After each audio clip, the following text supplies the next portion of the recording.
ஆண்டவரும் இரட்சகருமாகிய கர்த்தராகிய இயேசு கிறிஸ்துவின் ஈடு இணையில்லாத விலையேற பெற்ற நல்ல நாமத்தினாலே உங்கள் யாவரையும் அன்போடு ஜீவ பாதை எழுப்புதல் ஊழியத்தின் சார்பாக வாழ்த்தி வரவேற்கிறேன். இயேசு நல்லவர். அல்லேலூயா. இயேசு நல்லவராகவே இருக்கிறார். அல்லேலூயா. ஆண்டவராகிய இயேசு கிறிஸ்து எப்படிப்பட்டவர் என்றால், அவர் இரக்கம் உள்ள தேவன், அவர் மன உருக்கம் உள்ளவர், நீடிய சாந்தம் உள்ளவர், அன்பு நிறைந்தவர். இன்னொரு விதத்தில் பார்த்தால் அவர் நம்மை தண்டிப்பதற்கு நீடிய பொறுமை உள்ளவர். எதற்காக தெரியுமா? நீடிய பொறுமை உள்ளவராக எதற்கு இருக்கிறார் என்றால், நமக்கு நிறைய வாய்ப்பு கொடுப்பதற்கு. அல்லேலூயா. நமக்கு அநேக வாய்ப்புகளை கொடுத்து கொடுத்து கொடுத்து என் பிள்ளைகள் என்ன செய்து விடுவார்கள்? சரியாகி விடுவார்கள், மாறி விடுவார்கள் என்று வாய்ப்புக்காக ஆண்டவர் சொன்னார். ஒருவன் வந்தான், ஆண்டவர் இடத்துல வந்து சொன்னான், ஆண்டவரே, இந்த மரம் என்ன செய்யல? கனியை கொடுக்கல. எவ்வளவோ நம்ம நல்ல உரம் கொடுத்தோம், தண்ணீர் பாய்ச்சோம், எவ்வளவோ பராமரிச்சோம், ஆனா இது என்ன செய்யல? நமக்கு கனி கொடுக்கல என்று சொல்லி ஆண்டவரிடத்தில் அவன் சொல்லுகிற பொழுது ஆண்டவர் அவனுக்கு பிரதியுத்தரமாக சொன்னார். அவனுடைய திட்டம் என்ன? கனி தராத மரத்தை நம்ம என்ன செய்யக்கூடாது? விட்டுவிடக்கூடாது, அதை வெட்டி போட்டுறணும் அப்படின்னு சொல்லி ஆண்டவர் இடத்துல வந்தான். அப்ப ஆண்டவர் இடத்துல சொல்லும் பொழுது ஆண்டவர் சொன்னார், இந்த மரம் இந்த வருஷமும் இருக்கட்டும், இந்த ஒரு வருடம் இருக்கட்டும், பார்ப்போம், கனி கொடுத்தால் பார்ப்போம், கனி கொடுக்காவிட்டால் உன்னுடைய முடிவுபடி ஆகட்டும். அங்கே யோவான் ஸ்நானகன் சொல்லுகிற பொழுது கோடாரி எங்க வைக்கப்பட்டிருக்கிறது? மரத்தின் வேர் அருகே வைக்கப்பட்டிருக்கிறது. எங்க ரெண்டு ஒரு வித்தியாசம் இருக்கு. இவன் மரத்தையே வெட்டி போடணும்னா, ஆனா யோவான் ஸ்நானகன் சொல்லுகிறார், கோடாரி எங்க வச்சிருக்கிறார்? மரத்தின் வேர் அருகே வைக்கப்பட்டிருக்கிறேன். என்னடா, இன்னைக்கு அநேகருடைய வாழ்க்கையில பட்டு போன ஒரு காரியத்துக்கு காரணம் வேர் வெட்டப்பட்டிருக்கிறது. மரம் இருக்கும், மனிதர்கள் இருப்பார்கள், ஆனால் எது வெட்டப்பட்டிருக்கிறது? வேர் வெட்டப்பட்டிருக்கிறது. அல்லேலூயா. அப்போ வேர் எப்பொழுது அதற்கு காணப்படுமோ, வேர் இருந்தா மட்டும்தான் அந்த மரம் எப்படி இருக்கும்? பசுமையா இருக்கும், நல்ல செழிப்பா இருக்கும், வளர்ச்சி அடைய முடியும், அடுத்த காலகட்டத்துக்குரிய பலனை அது கொடுக்க முடியும். அப்போ மரத்தருகே வேறருகே, மரத்தின் வேறருகே கோடாரி வைக்கப்பட்டிருக்கிறது. அப்போ பலன் கொடுக்காத, பலனில் ரெண்டு காரியம் இருக்கு, கனிகளில் ரெண்டு கனி இருக்கிறது. என்ன கனி? நல்ல கனி, கெட்ட கனி. அல்லேலூயா. அப்ப நல்ல கனி கொடாத மரங்கள் என்ன பண்ண விடணும்? வெட்டப்படணுங்கிறது அநேகருடைய எதிர்பார்ப்பா இருந்தது. ஆனா ஆண்டவருக்கு மட்டும் எப்படி தெரியுமா? நம்ம அப்பா மட்டும்தாங்க நல்ல கனி ஒரு நாள் கொடுப்பாங்கன்னு சொல்லி வாய்ப்பை கொடுப்பதற்காக தான் அவர் நீடிய பொறுமை உள்ளவராயிருக்கிறார். அல்லேலூயா.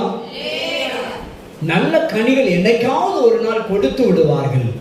அதனால வெட்டிடாதப்பா, அதுக்கு இந்த வருஷம் என்ன செய்யும்? போட வேண்டிய உரத்தை போடு, பாய்க்க வேண்டிய நீரை பாய், ஊற்ற வேண்டிய நேரமெல்லாம் தண்ணீர் ஊற்றிக்கோ, களை பிடுங்க வேண்டிய நேரம் களை பிடுங்கி விடு, கிளை வெட்ட வேண்டிய நேரத்துல கிளையை வெட்டி விடு. இந்த ஒரு வருஷம் பார்ப்போம், கனி கொடுக்கும் என்று ஆண்டவருக்கு ஒரு நம்பிக்கை இருந்துச்சு. அல்லேலூயா. உங்க மேலையும் என் மேலையும் அவர் ஒரு நம்பிக்கை வச்சிருக்கிறதுனாலதான் நாம இனி வெட்டப்படாம இருக்கிறோம். நம்மள ஒவ்வொரு வாய்ப்பை கொடுத்து ஆண்டவர் நம்ம இடத்துல எப்படி இருக்கிறாரு? நீடிய பொறுமை உள்ளவராயிருக்கிறார். அல்லேலூயா. நீடிய பொறுமை உள்ளவராயிருக்கிறார். ஆண்டவருக்கும் மனுஷனுக்கு நிறைய வித்தியாசம் உண்டு. அல்லேலூயா. ஆண்டவருடைய குணாதிசயங்கள் எல்லாம் நாமெல்லாம் என்ன செய்யணும்? வெளிப்படுத்தணுங்கிறத ஆண்டவர் விரும்புகிறார். அதுதான் கனிகள் அப்படின்னா தேவன் எதிர்பார்க்கிற 9 கனிகள். சொல்லுமா? அன்பு, சந்தோஷம், சமாதானம், நீடிய பொறுமை, தயவு, நற்குணம், விசுவாசம், சாந்தம், இச்சையடக்கம். இந்த 9 கனிகளையும் ஆண்டவர் எதிர்பார்க்கிறார். இந்த வருஷம் ஒரு கனி கொடுத்தா அடுத்த வருஷம் ஒரு கனி கொடுக்கணும்னு ஆண்டவர் எதிர்பார்க்கலாம். அல்லேலூயா. அப்போ 9 கனியும் உடனே கொடுக்க முடியுமான்னா சில நேரங்களில் முடியாது. அப்படிதானே? அப்போ அந்த 9 கனியை ஆண்டவர் நம்மிடத்துல எதிர்பார்க்கிறாரு. அந்த 9 கனிகள் கொடுப்பதற்காக தான் நம்மளிடத்துல, உங்களிடத்துல சரி என்னிடத்துல சரி ஆண்டவர் எப்படி இருக்கிறாரா? நீடிய பொறுமை உள்ளவராக இருக்கிறார். இந்த மனுஷன் இந்த வருஷம் இருக்கட்டும், இந்த மனுஷி இந்த வருஷம் இருக்கட்டும், இந்த மகன் இந்த வருஷம் இருக்கட்டும், இந்த மகள் இந்த வருஷம் இருக்கட்டும். அல்லேலூயா. நீடிய பொறுமை. ஆண்டவர் நமக்கு நிறைய வாய்ப்பு கொடுக்கிறார். நம்முடைய ஆண்டவர் எப்படிப்பட்டவர்? இரக்கமுள்ளவர். மனிதர்களை போல அவர் பார்க்கிறவர் அல்ல. மனிதன் பார்ப்பான், அவன் எப்படி நியாயம் இருப்பான், அவன் செஞ்ச தண்டனைக்கு அவன் அனுபவிக்கிறான் அப்படின்னு சொல்லி மனுஷன் தூத்திட்டு போயிருவான். அவன் செஞ்ச பாவத்துக்கு அனுபவிக்கிறாயா, அவன் செஞ்ச பாவத்துக்கு தண்டுறான் அப்படின்னு சொல்லி மனிதன் தீர்ப்பு அளிச்சுட்டு போயிருவான். ஆனா கர்த்தர் அப்படி இல்லை. அல்லேலூயா. நம்ம அப்பா எப்படிப்பட்டவர்னா மனுஷன் மாதிரி பார்த்துட்டு போக மாட்டார். அவன் செஞ்ச தண்டனைக்கு அனுபவிக்கிறான்னு சொல்லிட்டு போக மாட்டாரு. நம்ம அப்பா கிட்ட வருவாரு, நம்மளை காயங்களை கட்டுவாரு, நம்மளை குணமாக்குவாரு, நம்மளை ஆசீர்வதிப்பாரு, நம்மளை தூக்கி விடுவாரு, எல்லாம் செஞ்சுட்டு சொல்லுவாரு, இனி பாவம் செய்யாத போ மகனே. இப்படி நம்ம சொல்லுவோமா?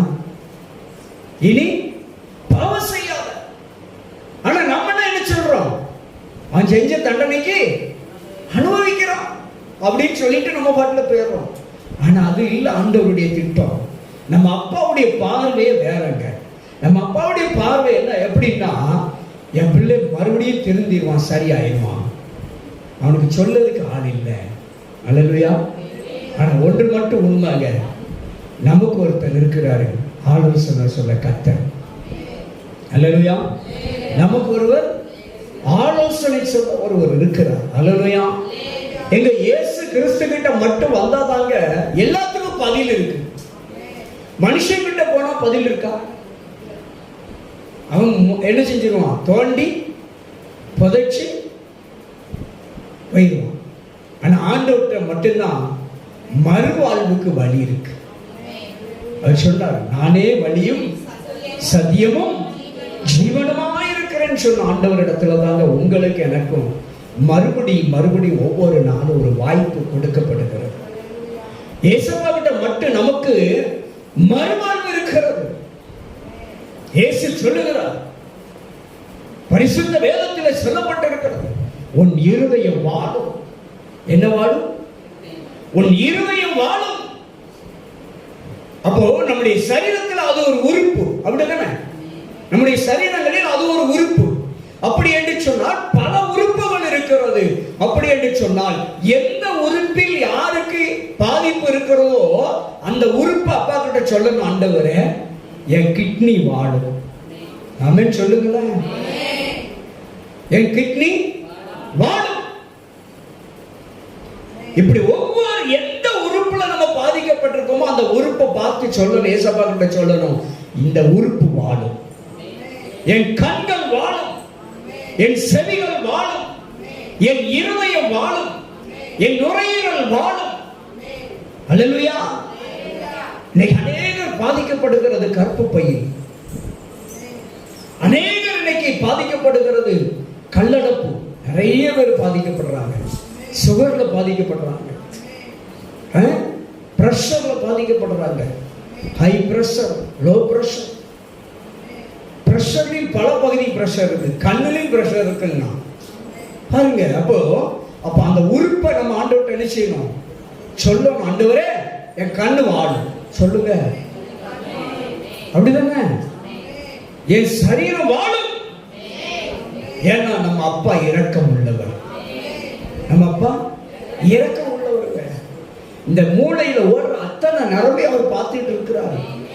அவர் சரி பண்ண முடியும். இந்த மூளை நரம்புகள் எல்லாம் அவர் என்ன செய்ய முடியும்?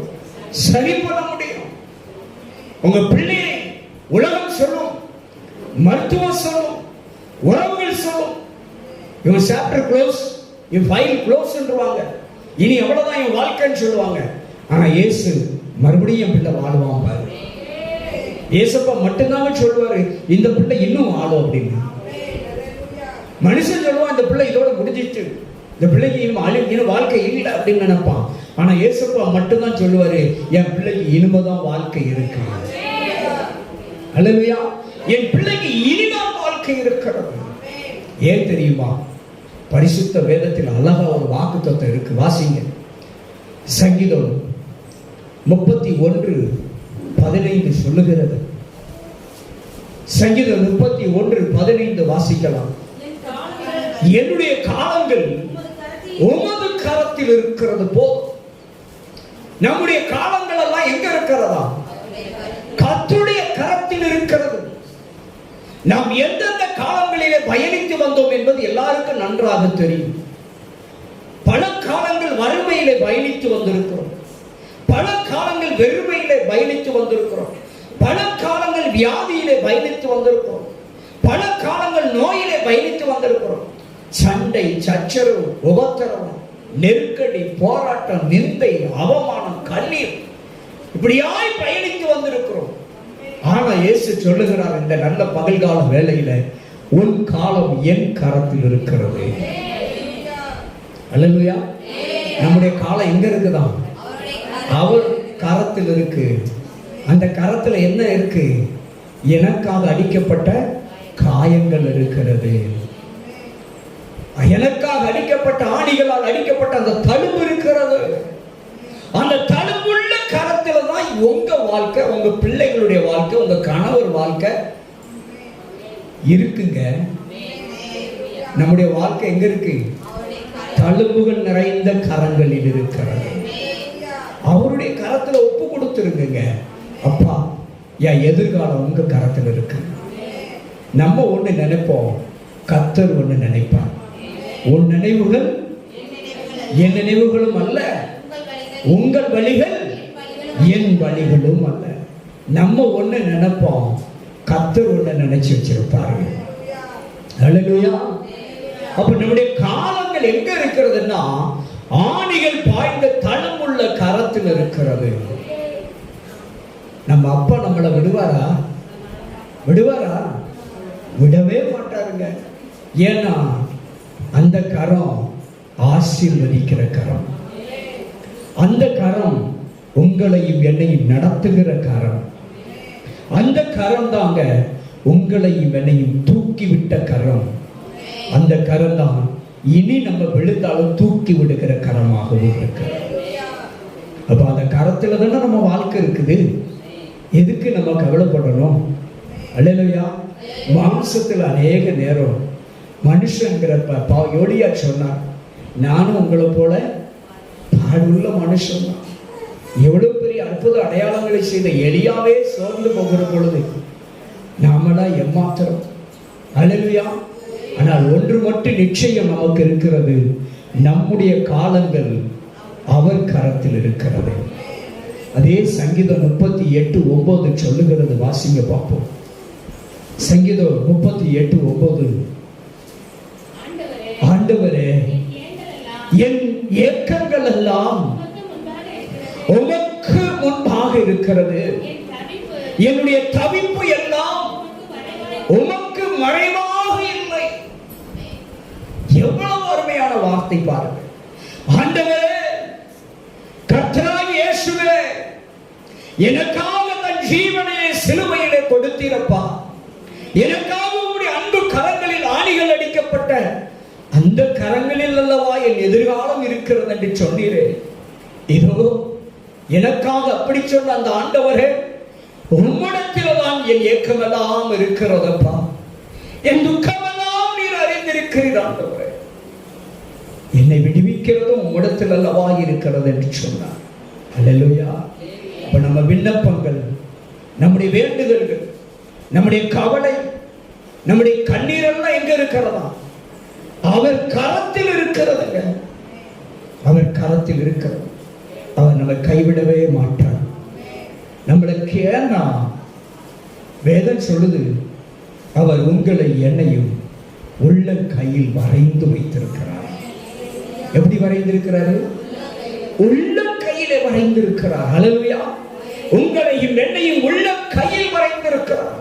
அவர் கையை தலைகீழ வைத்தாலும் சரி, மேல் நோக்கி வைத்தாலும் சரி, சைடு வாக்கில் வைத்தாலும் சரி, நம்ம கீழே விழவே மாட்டோம்.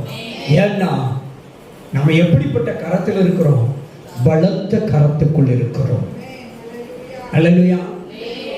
அவருடைய பலத்த கரத்துக்குள்ள. ஏன்னா பேதுருல எழுதுறாரு பாருங்க, 1 பேதுரு 5வது அதிகாரம் 6வது வசனம் சொல்லுகிறது. 1 பேதுரு, ஆகையால் என் அன்பு சகோதரனே, சகோதரியே, அன்பு தேவ பிள்ளைகளே, நீங்களும் நானும் ஏற்ற காலத்திலே உங்கள் பிள்ளைகள், உங்கள் கணவர், உங்கள் மனைவி, உங்கள் குடும்பத்தார், உங்கள் சகோதர சகோதரிகள் உயர்த்தப்படும்படிக்கு அவருடைய பலத்த கையால். எந்த கை? பலத்த கை. அந்த பலத்த கைக்குள்ள நம்ம எப்படி இருக்கணுமா? அடங்கி இருக்கணும் அப்படிங்கிறாரு. இப்போ தாவீது சொன்னாரு, என் காலங்கள் எங்க இருக்கு? உங்க கரத்துல. ஆண்டவருடைய கரம் எப்படிப்பட்ட கரமா? பலத்த கரம். ஹல்லேலூயா. அந்த பலத்த கரத்துல தாங்க உங்களை என்னை வரைந்து வைத்திருக்கிறார். அவர் நம்மளை கைவிடவே மாட்டாருங்க. ஒருவேளை இன்னைக்கு நம்ம கண்ணீர் நிறைய இருக்கலாம், ஒருவேளை சிந்ததுக்கு கண்ணீர் கூட இல்லாம இருக்கலாம். ஆனா ஒன்று மட்டும் மனதில வைத்துக் கொள்ளுங்கள், ஒன்று மட்டும் நிச்சயமாய் சொல்ல முடியும், நீங்க இதுவரைக்கும் வடிச்ச கண்ணீர் எல்லாம் அவர் துருத்தியில் வைத்திருக்கிறார். நீங்களும் நானும் இதுவரை வடித்த ஒவ்வொரு சொட்டு கண்ணீரையும் அவர் துருத்தியில் வைத்திருக்கிறார்கள். ஒரு நாள் அந்த கண்ணீர் எல்லாம் எண்ணப்படும். என்னத்துக்காக இந்த கண்ணீர் எல்லாம் சிந்தப்பட்டது என்பதை என் ஆண்டவர் ஆராய்ந்து பார்த்து, என் ஆண்டவர் உங்களுக்கு ஒரு நல்ல எதிர்காலத்தை அமைத்து தருவதற்கு அவர் கரத்திலே உங்கள் வாழ்க்கை இருக்கிறது என்பதை மறந்து விடாதீர்கள். அல்லேலூயா. நிச்சயமாய் ஆசீர்வதிப்பார். கீழே கிடக்கிறவன் எப்போது கீழே கிடக்கவே மாட்டான், ஒரு நாள் மேல வருவான். அல்லேலூயா. தரையில கிடக்கிறவன் ஒரு நாள் கட்டாயம் பாய்க்கு வந்துதான் ஆகணும். பாயில கிடக்கிற ஒரு நாள் பெட்டுக்கு வந்துதான் ஆகணும். அல்லேலூயா. நிச்சயமாய் அந்த பலத்த கரம் உங்களை உயர்த்தும். பக்கத்துல கையை கொடுத்து சொல்லுங்க, அந்த பலத்த கரம் நம்மை உயர்த்தும். அந்த பலத்த கரம் உங்களையும் என்னையும் உயர்த்துங்க. எங்க அந்த பலத்த கரத்துக்குள்ளதாங்க அளவில்லாத ஆசீர்வாதங்கள் நிறைந்து கிடக்கிறது. அந்த ஆசீர்வாதம் உள்ள அந்த கரத்துல தான் நீங்களும் வரையப்பட்டிருக்கீங்க, உங்க பிள்ளைகளும் வரையப்பட்டிருக்கிறார்கள். ஒன்று மாத்திரம் நீங்களும் நானும் உறுதி கொள்ள வேண்டும், என் கண்ணீர் ஒரு நாள் எண்ணப்படும். நீங்க என்ன காரணத்துக்கு வடிச்சாலும் சரி, அதை இந்த உலகம் அறியாமல் இருக்கலாம், உங்களுடைய உறவுகள் உங்க கண்ணீருக்கு மதிப்பு கொடுக்காமல் இருக்கலாம். ஆனால் நீங்கள் வடித்த ஒவ்வொரு சொட்டு கண்ணீருக்கும் எங்கள் கர்த்தராகிய இயேசு கிறிஸ்து உங்க கண்ணீருக்கு மதிப்பு அளிப்பார். அல்லேலூயா. நீங்க வடித்த ஒவ்வொரு சொட்டு கண்ணீருக்கும் நிச்சயமாய் பதில் கொடுப்பாருங்க. காரணம், உங்க வாழ்க்கை அவர் கரத்தில் இருக்கிறது, உங்க பிள்ளைகள் வாழ்க்கை அவர் கரத்தில் இருக்கிறது, உங்க குடும்ப வாழ்க்கை, உங்க எதிர்காலம் அனைத்தும் அவர் கரத்தில் அல்லவா இருக்கிறது. அவர் உங்கள் துக்கத்தை எல்லாம் அறிந்திருக்கிறார், உங்க வேதனைகளை அறிந்திருக்கிறார், உடைய பாடுகளை அறிந்திருக்கிறார், நீங்கள் வடித்த ஒவ்வொரு கண்ணீரையும் அவர் அறிந்திருக்கிறார். ஏன்னா அதே பேதுரு 1 பேதுரு 5:7 சொல்லுகிறது, அவர் எப்படிப்பட்டவர் என்று எழுதப்பட்டிருக்கிறது, அவர் உங்களை விசாரிக்கிறவர் என்று எழுதப்பட்டிருக்கிறது. அவர் எப்படிப்பட்டவரா? உங்களை அனுதினமும் விசாரிக்கிறவர், ஒவ்வொரு மணி நேரமும் உங்களை விசாரிக்கிறவர். நீங்க காட்டில் வேலை செய்து கொண்டிருந்தாலும் சரி, வீட்டில் வேலை செய்து கொண்டிருந்தாலும் சரி, வீட்டிலே ஒரு மூலையில் உட்கார்ந்து அழுது புலம்பிக் கொண்டிருந்தாலும் சரி, அவர் உங்களை விசாரிக்கிறவர். ஏன்னா உங்க வாழ்க்கை அவர் கரத்தில் இருக்கு. உங்க பிள்ளையை குறித்து கவலைப்படாதங்க. நம்ம பிள்ளையை குறித்து நம்ம கவலைப்பட வேண்டாம். சில நேரங்களில் நாங்கள் சோர்ந்து போனது உண்டு. நான் சில நேரங்களில் சோர்ந்து போகிற பொழுது என் மனைவி என் விசுவாசத்தை தூண்டி விடுவார். விசுவாசத்தோடு இருங்க. மனிதனுக்கு சோர்வு என்பது இயல்பு. அல்லேலூயா. அப்ப பாருங்க, வேதம் சொல்லுகிறது, விசுவாசத்தை துவக்கிறவரும் முடிக்கிறவரும் அவர்தான். விசுவாசத்தை துவக்கிறவர் அவர்தான். அந்த விசுவாசத்துக்கு நல்ல பதிலை கொடுத்து முடிக்கிறவரும் அவர்தான். எதை விசுவாசித்து எதை நம்பி நான் காத்திருந்தோ அதை நிறைவேற்றி தருகிறவரும் அவர்தான். தொடங்கினவரும் முடிப்பார். அவ்வளவுதான். அல்லேலூயா. தொடங்கினவர் முடிப்பார். இந்த கஷ்டத்தெல்லாம் அனுமதிச்சார், இந்த கடனெல்லாம் நமக்கு அனுமதிச்சார், இந்த வியாதியெல்லாம் நமக்கு அனுமதிச்சார். ஆனா அதை முடிக்கிறதுக்கும் அவர் செய்வார். யோபுக்கு அனுமதி கொடுத்தது கர்த்தர் தானே. அழிவை சந்திப்பதற்கு, வியாதியை சந்திப்பதற்கு அனுமதி கொடுத்தது கர்த்தர் தான். அதை தொடங்கி வச்சது யாருதான்? கர்த்தர் தான் தொடங்கி வச்சார். பிசாசு பெர்மிஷன் கேட்டான், ஆண்டவர் அவனுக்கு பெர்மிஷன் கொடுத்தார், தொடங்கி வச்சார். ஆனா முடிச்சாரா இல்லையா? முடித்தும் வைத்தார். அல்லேலூயா. அது பாருங்க, அப்படி அதான் அந்த வேதத்தை அந்த வசனம் சொல்லுகிறது. இதற்கு பின்பு அவன் எவ்வளவு காலம் வாழ்ந்தான்? 140 ஆண்டு காலம் வாழ்ந்திருக்கிறான். உபத்திரவ காலத்துக்கு பின்னாலே 140 வருஷம் வாழ்ந்திருக்கிறான். தொடங்கினவர் முடித்துக்கிறவர். அல்லேலூயா. ஒருவேளை நம்முடைய வாழ்க்கையில இன்னைக்கு ஒன்று மட்டும் நல்லா புரிஞ்சுக்கோங்க, இன்னைக்கு எல்லாமே தொடக்கம் தான், இது முடிவு இல்லை. இப்ப இருக்கிற எல்லா பிரச்சனையும் முடிவுன்னு மட்டும் நினைக்காதங்க, தொடக்கம் தான். முடிவு சம்பூர்ணமானது. ஆரம்பம் எப்படிப்பட்டது? யோபு 42:2 நினைக்கிற வாசிங்க. தேவனின் சகலத்தையும் செய்ய வல்லவர், அவர் செய்ய நினைத்ததை யாரும் செய்ய முடியாது, தடை பண்ணவே முடியாது. அப்ப இன்றைக்கு நீங்க கஷ்டப்படலாம், கண்ணீர் வடிக்கலாம், வேதனைப்படலாம், துக்கப்படலாம். ஆனால் இதையெல்லாம் ஆண்டவர் ஒரு நாள் மாற்றுகிற பொழுது ஒருத்தரும் தடுக்க முடியாது. இதெல்லாம் ஒரு நாள் மாறும், யாரும் தடுக்க முடியாது. உங்களுக்கு ஆண்டவர் அள்ளி அள்ளி கொடுப்பாரு பாருங்க, அதை ஒருவரும் தடுக்க முடியாது. ஏன் என்று சொன்னால் காலங்கள் அவருடைய கரத்தில் இருக்கிறது. எப்படிப்பட்ட கரமா? பலத்த கரம், ஓங்கிய புயம். அல்லேலூயா. எதற்கும் அச்சாவர் அந்த ஓங்கிய புயம் உங்களுக்கு பக்கபலமாக இருக்கிறது. என் அன்பு தேவ பிள்ளைகளே, ஆண்டவர் இன்றைக்கு உன் கண்களில் இருந்து வடிகிற ஒவ்வொரு சொட்டு கண்ணீரையும் துடைப்பதற்கு தயாராகிவிட்டார். உங்கள் கண்ணீரை துடைப்பதற்கு தெய்வ கரம், பலத்த கரம் இன்றைக்கு தயாராகிவிட்டது. உங்கள் காலங்கள் அவருடைய கரத்தில் இருக்கிறது. சோர்ந்து போகாதீங்க. உங்கள் சத்துருக்கள் வெட்கப்பட்டு போவார்கள், உங்கள் எதிராளிகள் வெட்கப்பட்டு போவார்கள், உங்களை துக்கப்படுத்தினவர்கள் தூரமாய் போவார்கள். ஆமென் சொல்லுங்களேன். உங்களை துக்கப்படுத்தினவனா எங்க போயிருவாங்களாம்? தூரமாய் போய்விடுவார்கள். இன்று கண்ட எகிப்தியரை இனி நீ காண்பதில்லை, தேடினாலும் காண முடியாது. உன்னை வேதனைப்படுத்தினவங்க, அவளை துக்கப்படுத்தினவங்க எல்லாம் எங்க போயிருவாங்களாம்? தூரமாய் போயிருவார்கள். நீங்க தேடினா கூட அனுப்ப முடியாதான், காண முடியாது. அந்த அளவுக்கு ஆண்டவர் தூரப்படுத்தி விடுவார். என் ஆண்டவருடைய பலத்த கரத்திலே நீங்களும் நானும் நம்முடைய வாழ்க்கையை ஒப்பு கொடுக்க வேண்டும். என் அன்பு பிள்ளைகளை, அன்பு தேவ பிள்ளைகளை, உங்க வாழ்க்கையை அப்பா கரத்தில் ஒப்பு கொடுங்க, இயேசுப்பா கரத்தில் ஒப்பு கொடுங்க. அவர் உங்களுக்காக யாவற்றையும் செய்து முடிப்பார். அவர் உங்களுக்காக யாவற்றையும் சிலுவையிலே செய்து முடித்த தேவன் இனிமேலும் சகலத்தை செய்ய வல்லவர். அவர் பலத்த ஓங்கிய கரத்துக்குள்ளே நீங்கள் ஒப்பு கொடுங்க, அவர் பார்த்துக் கொள்ளுவார். அவர் கைவிடவே மாட்டார்.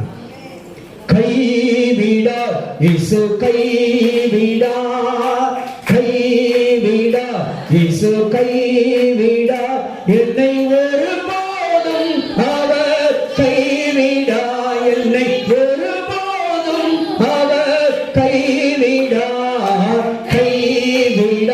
இயேசு கைவிடார். அல்லேலூயா. ஒருபோதும் இயேசு கைவிட மாட்டார். பக்கத்துல கையை கொடுத்து சொல்லுங்க, இயேசு ஒருபோதும் உங்களை கைவிடவே மாட்டார். அல்லேலூயா. இயேசு கைவிடுவாரா? கைவிடவே மாட்டாருங்க.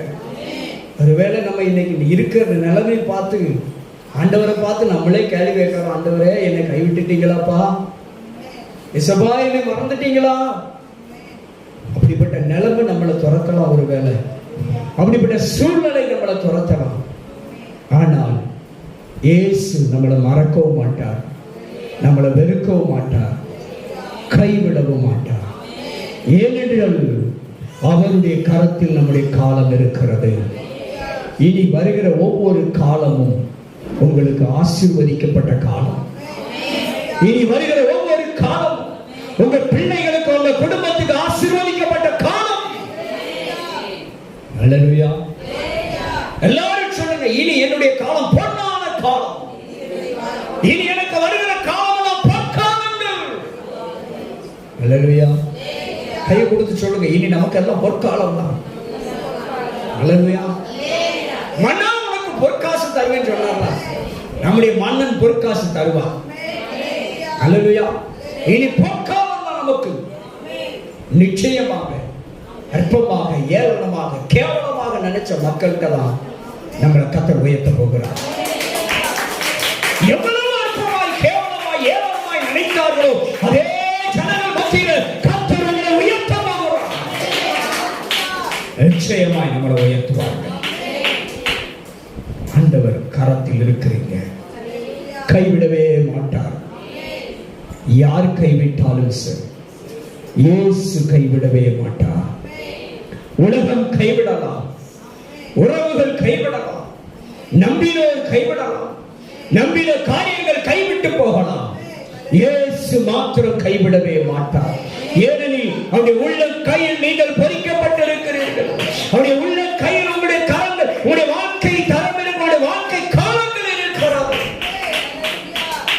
கர்த்தர் உங்கள் வாழ்க்கை தரத்தை உயர்த்த போகிறார். அவர் கைவிடவே மாட்டார். என் அன்பு தேவ பிள்ளைகளே, சங்கீதம் 31:15 படி, சங்கீதம் 38:9 படி அவர் எல்லாவற்றையும் அறிந்திருக்கிறார். எல்லாம் அவருக்கு முன்பாக இருக்கிறது. அவருடைய பலத்த ஓங்கிய புயத்துக்கு முன்பாக கரத்தில் இருக்கிறது. அல்லேலூயா.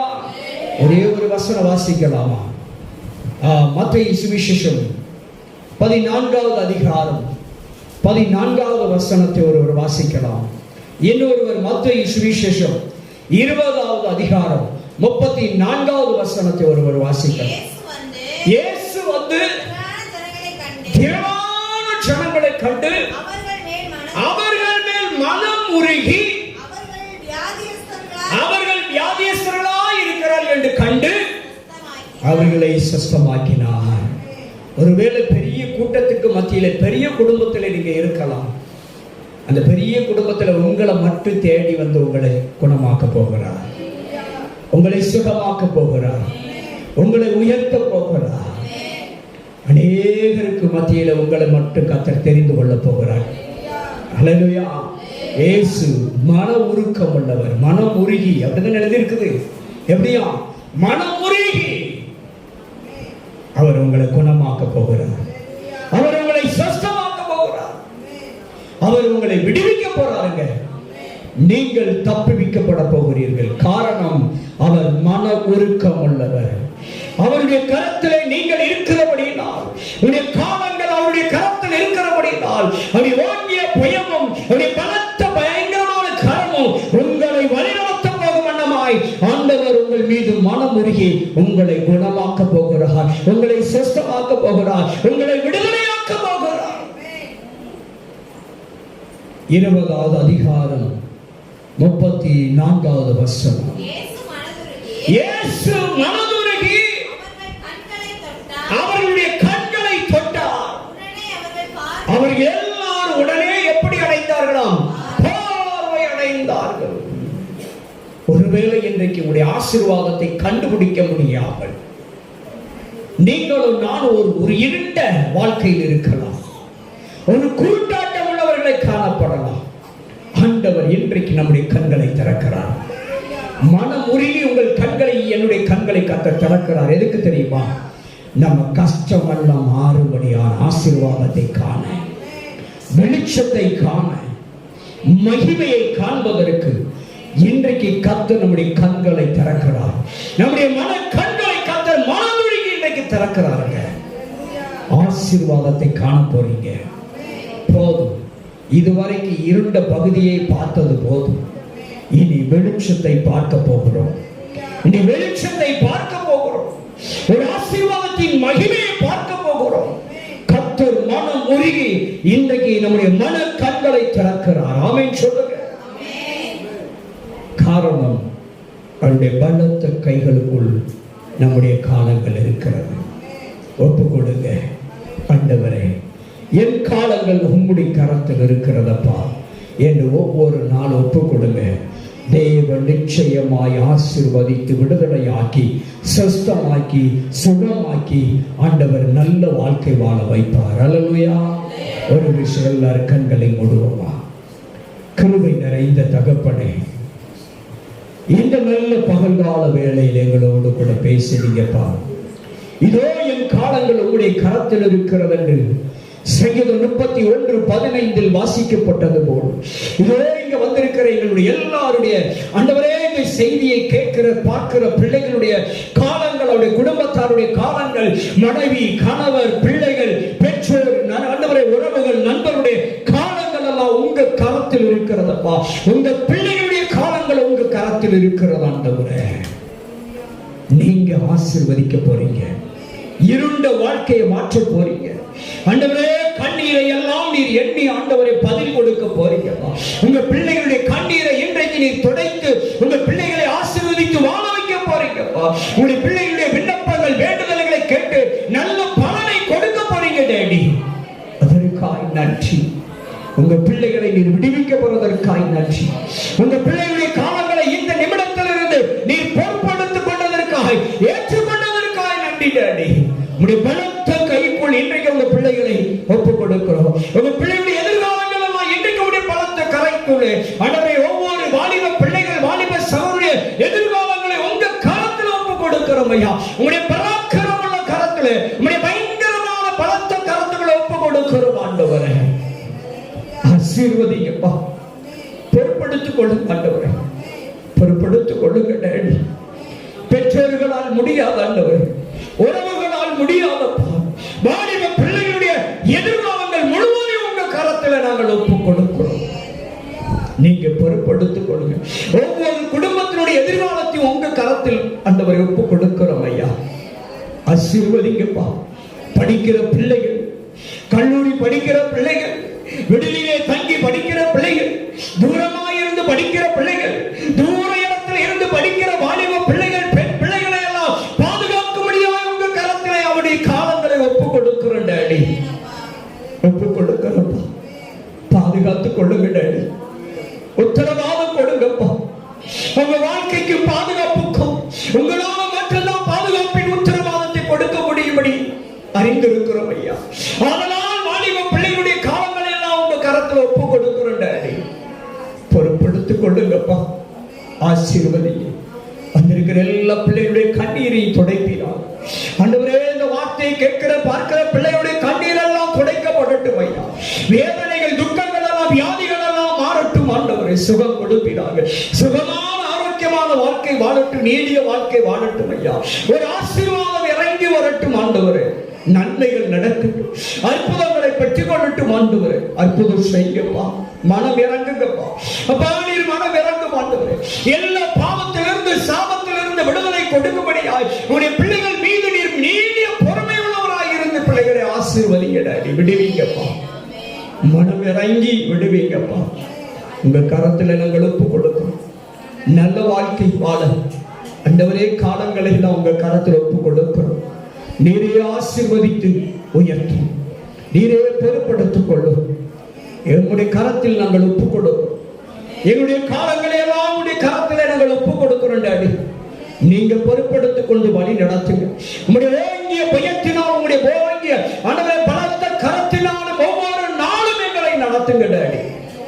பிள்ளைகளை நடத்துங்க, கரப்பிடித்து நடத்துங்கப்பா. கண்ணின் மணி போல பாதுகாத்துக் கொள்ளுங்க, வழி நடத்துங்க, ஆசீர்வதிங்க, உயர்த்துங்கப்பா. சத்துருக்களுக்கு முன்பாக உங்க பிள்ளைகளுக்கு ஒரு பந்தி ஆயத்தப்படுத்துங்க. உங்க பிள்ளைகள் அவமானப்பட்டது, துக்கப்பட்டது, வேதனைப்பட்டது, கண்ணீர் வடித்தது போதும் ஆண்டவரே. சந்தோஷத்தை காணட்டும் ஆண்டவரே, மகிழ்ச்சியை பெற்றுக் கொள்ளட்டும் ஐயா. ஆசீர்வாதிக்கப்பட்ட ஒரு வாழ்க்கை வாழட்டும். அப்படியே நீ செய்யும். இயேசு கிறிஸ்துவின் பலத்த கைகளை ஒப்பு கொடுத்து செபிக்கிறோம் நல்ல பிதாவே, ஆமென். என் ஆத்துமாவே